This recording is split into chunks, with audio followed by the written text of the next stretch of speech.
মানহানির ৫ মামলা থেকে খালাস পেয়েছেন বিএনপি চেয়ারপারসন খালেদা জিয়া। সকালে চিফ মেট্রোপলিটন ম্যাজিস্ট্রেট আদালত এ রায় দেয়। খালেদা জিয়ার আইনজীবী মাসুদ আহমেদ তালুকদার এসব তথ্য নিশ্চিত করেন।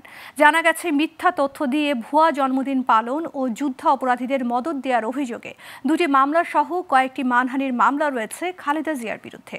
ঢাকা সাংবাদিক ইউনিয়নের সাবেক যুগ্ম সাধারণ সম্পাদক গাজী জহিরুল ইসলাম ২০১৬ সালের ৩০ আগস্ট ভুয়া জন্মদিন পালন অভিযোগে খালেদা জিয়ার বিরুদ্ধে মামলাটি করেন।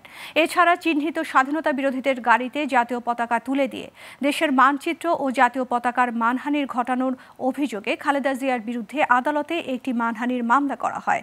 ২০১৬ সালের ৩ নভেম্বর জননেত্রী পরিষদের সভাপতি ABCDকে এ মামলা করেন। সরকারের পৃষ্ঠপোষকতায় এই সকল মামলা ছিল ম্যাডামের খালেদা জিয়ার জন্মদিনের মামলা হলো মুক্তিযোদ্ধাদের সংখ্যা নিয়ে দেশের সাবেক প্রাইম মিনিস্টার কথা বলেছিলেন।